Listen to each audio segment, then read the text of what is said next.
Hi, I'm Jane, and this is the story of two twin sisters. A story the whole world needs to hear. For Vanessa. After our parents died, we ended up in an orphanage, where time drifted by like cold fog, and every morning felt exactly the same. But living amongst strangers didn't feel so scary because Vanessa was right there with me. We understood each other without words, like we were connected by an invisible thread that communicated everything between us. Fear, joy, sadness. Vanessa was always the talented one. She drew things like she was seeing the world with her heart instead of her eyes. I never felt jealous. Her drawings were more like a little hiding place we shared. We even had this game. She'd hide something, sketch a clue, and I'd run around the orphanage solving her riddles to find her treasures. A hair tie, a piece of candy, or a smiley face doodled on a scrap of paper. Then one day in the middle of fall, a woman showed up at the orphanage. Miss Warren. She said she wanted to adopt me. Just me. It felt like the floor dropped out from under me. I couldn't even keep my thoughts straight. I just kept saying I couldn't leave without Vanessa. We're inseparable.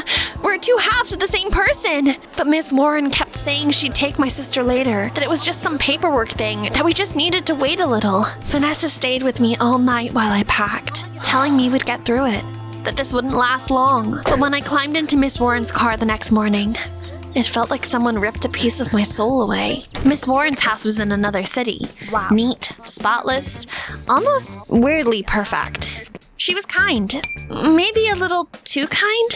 She made me breakfast, bought clothes I never could have gotten for myself. I was grateful. I really was.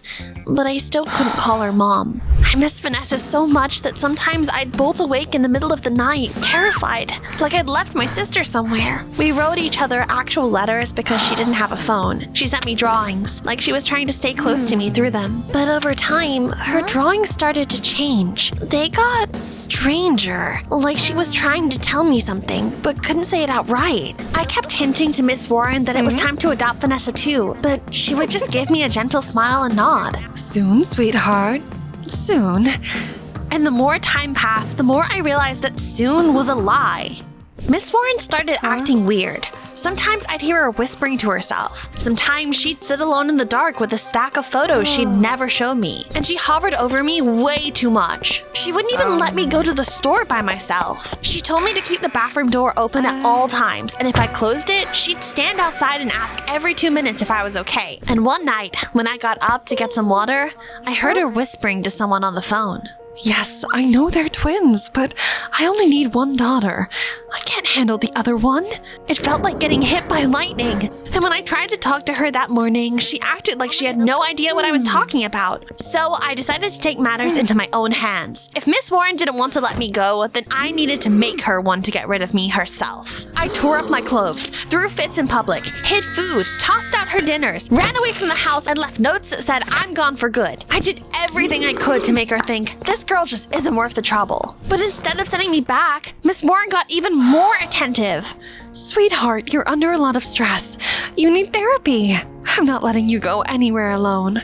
She even added more locks to the doors and followed me everywhere, like a shadow. Meanwhile, Vanessa's letters started coming less frequently, and the drawings just got stranger. Broken lines, hidden symbols, outlines of buildings and random objects. I kept trying to figure them out, but none of it made sense. And then the letters stopped completely. I could feel the panic crawling up inside me. So, one morning, I grabbed some money from Miss Warren's piggy bank and left before she woke up. I took a bus to the city where the orphanage was located. Miss Warren called every 5 minutes. Her voice was shaky and on the edge of breaking. I'm going to see my sister. I don't care what you think. When the bus stopped by the orphanage, I jumped out like something was pushing me forward. I ran into our old room and saw another girl sitting there. Vanessa was gone. So I stormed straight to the director. She ran off. It happens. I burst out of the orphanage and started searching for Vanessa, checking the streets, peeking into alleys, calling her name until my voice turned raw. But it was like the city swallowed her whole. Eventually, I dropped onto a park bench and took out her drawings again. I stared at them like a map I finally realized I'd been holding upside down. And suddenly, everything started lining up, piece by piece. One drawing was that familiar window view with the supermarket across the street. We used to walk there sometimes. Another had that weird squiggly line that turned out to be a route from the orphanage. And the third, I recognized the logo on the doctor's coat. I I stood up from the bench and followed the clues the same way I used to follow Vanessa's drawings in our little game. Only this time, the answer wasn't a piece of candy. It was my sister. I followed the route from the sketch until I finally reached the diagnostic center. It was right next to that same supermarket, exactly the way Vanessa had drawn it, and the logo on the building matched the one in her picture. My heart was pounding so hard it felt like it wanted out. Have you seen a girl here? Someone who kind of looks like me? Yeah, there was someone like that. I grabbed the counter without even realizing it. She's my sister. What happened to her? Where did she... I didn't even get to finish. Miss Warren showed up out of nowhere, grabbed my arm so sharply I jumped and practically dragged me outside. What were you thinking? I've been worried sick, running around like a maniac, scaring everyone. She kept talking and talking, but her words felt muffled. All I could think about was what the nurse was about to say and how Miss Warren had made sure I didn't hear it. We pulled into a gas station and she went to the restroom. Stay here. Something inside me snapped right then. Maybe the desperation was too much. Maybe Vanessa's voice in my head finally cut through everything. I slid into the driver's seat. My hands were shaking so badly the key almost slipped out of my fingers. I had no idea how to drive. I had only watched Miss Warren doing it. But I knew one thing.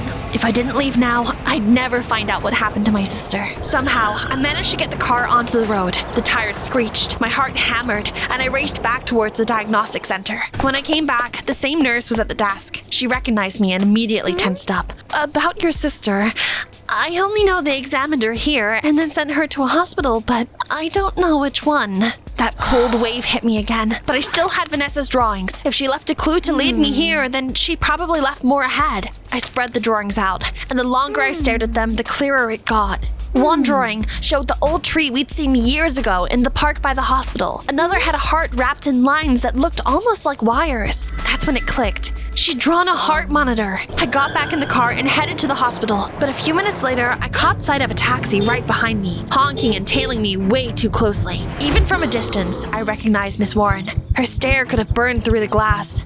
She was chasing me. I hit the gas, even though I had no idea what I was doing. The whole car shook like it was falling apart. I tried to get away, but when I turned toward the hospital, I lost control. The tires screeched and the car slammed into a metal barrier. It all happened in an instant.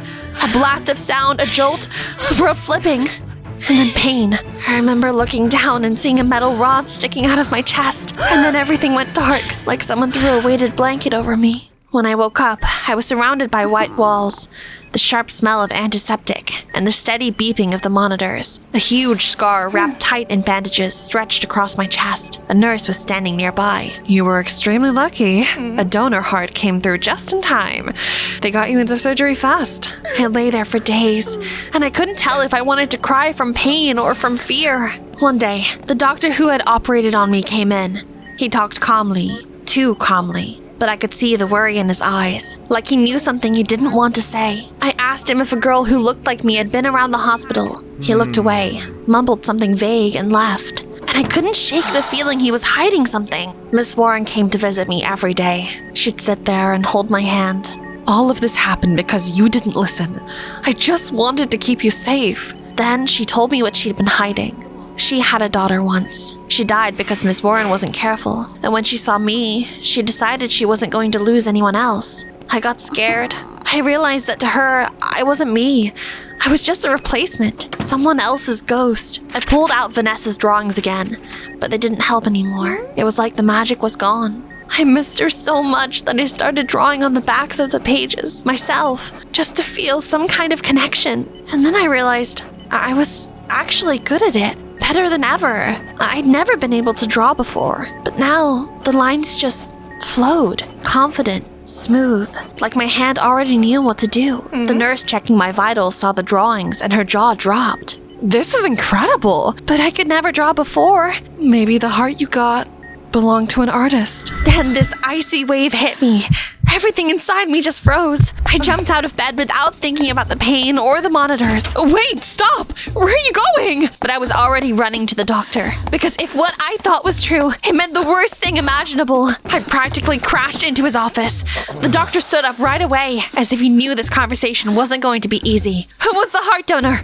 Where did it come from? He took a deep breath and motioned for me to sit. A month ago, a girl came in to us from a diagnostic center. She had a serious brain condition. She was from an orphanage. No insurance, no parents. But I decided to save her. We operated on her. We tried everything we could to keep her alive. But nothing worked. Her condition kept getting worse. No, please, no. In the end, she said she wanted her heart to save someone else's life. And then she was gone. I covered my face with my hands. I couldn't bear to hear it. The world around me fell silent, like I was underwater. Her heart was put in a special machine to keep it safe. When you were brought in after the accident, you were a mess. I didn't know who you were. But later, when I entered your room and I saw you, you were the spitting image of her. I felt something inside me tearing apart, like a piece of fabric being pulled in every direction. I couldn't reveal the donor's identity. That's why I didn't tell you right away. And then I broke. I cried like never before. Loud. Raw. Like I was trying to claw the pain out of me. My sister was gone. And her heart was inside me now. Over time, my tears ran out. Or maybe I just ran out of strength. At some point, I realized a part of Vanessa really stayed with me, right in my chest, in every beat, and that made it a little easier to bear. A couple weeks later, I was discharged, and Miss Warren took me home. She locked the doors again and told me I couldn't go outside.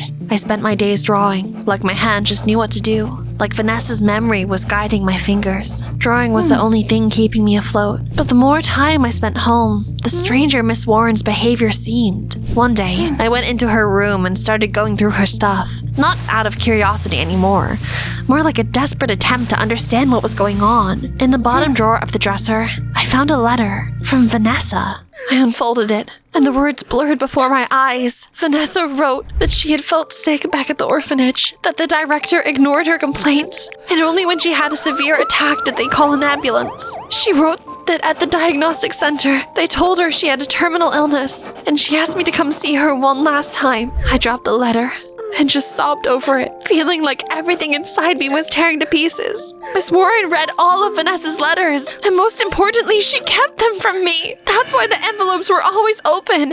That's why Vanessa started sending clues in her drawing. She realized her letters were being accepted. That evening, when Miss Warren came home, I met her with the letters in my hand. I know everything. At first, she just froze, and then she exploded into a scream. Wild, like something inside her had shattered. I was trying to protect you. I couldn't tell you about your sister. You're fragile. You wouldn't have survived. Then she flipped again, yelling at me for snooping in her stuff. I realized she'd completely broken down. This meltdown wasn't sudden. It had been building for years. That's when I called an ambulance. They took Miss Warren. I was alone. I didn't know what to do or where to turn. A couple of days later, someone from social services came. Miss Warren is mentally ill. After losing her daughter, she went through treatment. She wasn't allowed to adopt, but she forged the papers. That meant I had to go back to the orphanage. When I got there, I stormed into the director's office. So furious, I barely recognized myself. I accused him of everything, lying about Vanessa running away, ignoring her illness, letting her die. He got scared and went pale. I didn't know. Please, don't tell anyone. At first, I wanted to call the cops. I wanted him punished. But then, something inside me, my new heart, whispered, "Don't." And I understood. That was Vanessa speaking. She would have forgiven him, and I forgave him too.